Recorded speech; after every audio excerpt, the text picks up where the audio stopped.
চীনের মহাপ্রাচীর নামটা শুনলেই চোখের সামনে ভেসে ওঠে পাহাড়ের চূড়া বেয়ে এগিয়ে চলা এক অন্তহীন দেয়াল, যেন পাথর, ইট আর মাটির তৈরি কোনো প্রাচীন ড্রাগন যে হাজার হাজার কিলোমিটার জুড়ে পাহারা দিচ্ছে একটি সভ্যতাকে।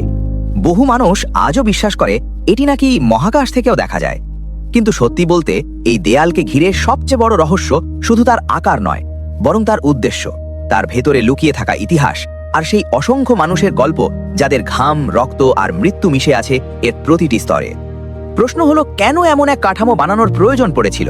শুধু কি শত্রুদের ঠেকানোর জন্য, নাকি এটি ছিল ভয়ের বিরুদ্ধে এক সাম্রাজ্যের মরিয়া ঘোষণা? আর যদি তাই হয়, তবে কেন এত বিশাল দেয়াল থাকা সত্ত্বেও বহুবার চীন আক্রমণের শিকার হয়েছে?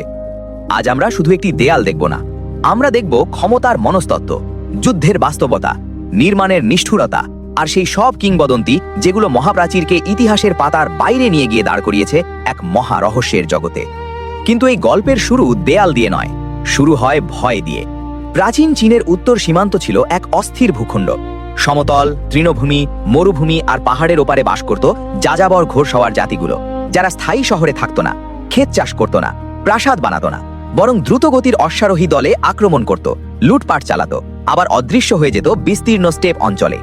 চীনের কৃষিভিত্তিক সভ্যতার জন্য এরা ছিল এক ভয়ঙ্কর সমস্যা, কারণ কৃষিভিত্তিক সভ্যতার সবচেয়ে বড় শক্তি স্থায়িত্ব, আর যাযাবর শক্তির সবচেয়ে বড় অস্ত্র গতি। উত্তরের এই হামলাকারীদের মধ্যে হিয়ংনু নামে পরিচিত এক শক্তিশালী কনফেডারেশনের কথা ইতিহাসে বিশেষভাবে উঠে আসে। তারা শুধুই লুটেরা ছিল না, তারা ছিল রাজনৈতিকভাবে সংগঠিত, যুদ্ধে দক্ষ এবং সীমান্তের দুর্বলতা বুঝে আঘাত হানতে পারদর্শী। যখনই চীনের কোনো রাজ্য দুর্বল হতো বা সীমান্তে সেনা কমে যেত, তখনই হানা আসত। গবাদি পশু, খাদ্য, ধন সম্পদ, এমনকি মানুষ পর্যন্ত অপহরণ করা হতো। সীমান্তবর্তী জনপদে তাই এক ধরনের স্থায়ী আতঙ্ক বাসা বেঁধেছিল। গ্রামের মানুষ কখনোই নিশ্চিত ছিল না রাত পেরিয়ে সকাল আসবে শান্তিতে নাকি ধোঁয়া, আগুন আর চিৎকারে। এখানেই বোঝা যায় কেন প্রাচীরের ধারণা জন্ম নেয়। এটি শুরু থেকেই কোনো একক মহাপ্রাচীর ছিল না, বরং বিভিন্ন রাজ্য নিজেদের সীমান্ত রক্ষার জন্য আলাদা আলাদা প্রতিরক্ষা প্রাচীর তুলতে শুরু করে। ওয়ারিং স্টেটস পিরিয়ড বা যুদ্ধরত রাজ্যগুলোর যুগে এক রাজ্য আরেক রাজ্যের বিরুদ্ধে, আবার উত্তরের যাযাবর আক্রমণকারীদের বিরুদ্ধেও এই ধরনের দেয়াল গড়ে ওঠে। কোথাও শক্ত মাটি ঠেসে, কোথাও পাথর জড়ো করে, কোথাও প্রাকৃতিক পাহাড়ি রেখাকে ব্যবহার করে। এসব প্রাচীর ছিল সামরিক কাঠামো, কিন্তু একই সঙ্গে রাজনৈতিক বিবৃতি। এই পর্যন্ত আমাদের সীমানা, এর ভেতরেই আমাদের ক্ষমতা। তবু প্রশ্ন থেকে যায়, একটা দেয়াল কি আদৌ এমন শত্রুকে থামাতে পারে যে স্থির নয়, যে এক জায়গায় যুদ্ধ করে না, যে ছায়ার মতো আসে আর চলে যায়? উত্তরটা সহজ নয়, কিন্তু প্রাচীন চীনের শাসকদের কাছে অন্তত একটি বিষয় পরিষ্কার ছিল: সীমান্ত চিহ্নিত করতে হবে, পাহারা বসাতে হবে, আর যে কোনো মূল্যে উত্তর দিকের সেই ভয়কে নিয়ন্ত্রণে আনতে হবে। আর ঠিক এই মানসিকতা থেকেই একসময় জন্ম নেয় মানব ইতিহাসের সবচেয়ে উচ্চাকাঙ্ক্ষী নির্মাণ প্রকল্পগুলোর একটি। এতেই আসে ইতিহাসের এক বিশাল মোড়, চিন শি হুয়াংয়ের উত্থান। তিনি শুধু আরেকজন রাজা ছিলেন না, তিনি ছিলেন সেই শাসক যিনি ভাঙা চীনকে একত্রিত করে নিজেকে ঘোষণা করেন প্রথম সম্রাট হিসেবে।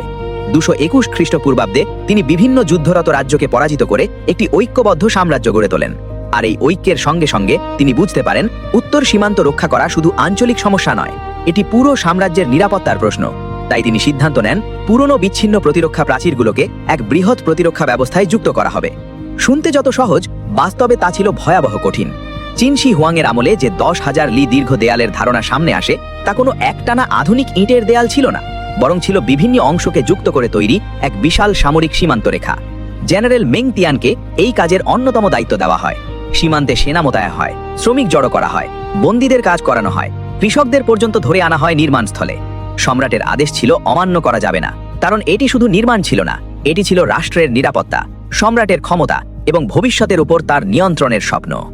কিন্তু সেই স্বপ্নের গায়ে লেগেছিল অসংখ্য মানুষের কান্না। কল্পনা করুন, হাজার হাজার মানুষকে নেওয়া হচ্ছে দুর্গম পাহাড়ে, শুকনো মরুভূমিতে, বাতাসে উড়তে থাকা ধুলোর মধ্যে বা হিমেল পাথুরে চূড়ায়। আধুনিক যন্ত্র নেই, ট্রাক নেই, ক্রেন নেই, কংক্রিট মিক্সার নেই, আছে শুধু মানুষের শরীর, বাঁশের ঝুড়ি, কাঁধে বহন করা পাথর, কাঠের রোলার আর চাবুকের ভয়। কোথাও মাটি ঠেসে র্যাম ডার্থ পদ্ধতিতে দেয়াল তোলা হচ্ছে, কোথাও স্থানীয় পাথর কেটে বসানো হচ্ছে। দিন রাত কাজ চলত। অনাহার, রোগ, অপরঘুটি সব মিলিয়ে নির্মাণ কাজ ছিল প্রায় মৃত্যুদণ্ডের সমান। এই শ্রমিকরা কারা ছিল? শুধু দক্ষ নির্মাণকর্মী নয়, তাদের মধ্যে ছিল সৈনিক, যুদ্ধবন্দী, অপরাধী এবং সাধারণ কৃষক। অনেককে বাধ্য করা হতো করের বদলে শ্রম দিতে। অনেকে বাড়ি থেকে এত দূরে চলে যেত যে আর কখনো ফিরতে পারত না। পাহাড়ি পথে ভারী পাথর টেনে তুলতে গিয়ে কেউ পড়ে যেত খাদে, কেউ অসুখে মারা যেত, কেউ ঠান্ডায় জমে যেত, কেউ অপুষ্টিতে।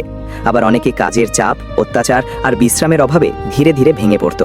তাদের নাম ইতিহাসে নেই কোনো পৃথক স্মৃতিস্তম্ভ, অথচ দেয়ালের প্রতিটি ইঞ্চিতে তাদের অনুপস্থিত উপস্থিতি রয়েছে। পৃথিবীতে অনেক দেয়াল আছে, কিন্তু খুব কম দেয়ালই আছে যার শরীরে এত দীর্ঘ সময়ের ইতিহাস এভাবে লেখা আছে। শেষে যদি একটি প্রশ্ন রেখে যেতে হয়, তাহলে সেটি হলো, মানুষ কেন এত বড় কিছু তৈরি করে? নিরাপত্তার জন্য, ক্ষমতার প্রদর্শনের জন্য, নাকি নিজের ভয়কে দৃশ্যমান আকার দেওয়ার জন্য? চীনের মহাপ্রাচীর হয়তো এই তিনটিরই উত্তর, আর সেই কারণেই এটি আজও আমাদের আকর্ষণ করে, আমাদের ভাবায় এবং আমাদের মনে করিয়ে দেয় মানব সভ্যতার সবচেয়ে বড় নির্মাণগুলো শুধু পাথর দিয়ে নয়, বিশ্বাস, ভয়, উচ্চাকাঙ্ক্ষা আর ত্যাগ দিয়ে তৈরি। তাই যখন পরের বার আপনি গ্রেট ওয়াল অফ চায়নার ছবি দেখবেন, শুধু একটি লম্বা দেয়াল দেখবেন না। চেষ্টা করুন শুনতে সেই প্রাচীন পদচারণা, টাওয়ার থেকে ভেসে আসা সতর্ক সংকেত, শ্রমিকের দীর্ঘশ্বাস আর ইতিহাসের গভীর প্রতিধ্বনি। কারণ এই দেয়াল এখনো কথা বলে। শুধু তার ভাষা বুঝতে হলে ইটের ওপরে নয়, সময়ের ভেতরে তাকাতে হয়। যদি এ ধরনের আরও ইতিহাস ভিত্তিক রহস্যময় ডকুমেন্টারি স্ক্রিপ্ট দেখতে চান, তাহলে ভিডিওটি লাইক করুন, আপনার মতামত কমেন্টে জানান, আর অবশ্যই সাবস্ক্রাইব করতে ভুলবেন না, কারণ ইতিহাসের সবচেয়ে বড় রহস্যগুলো এখনো আমাদের অপেক্ষায় আছে।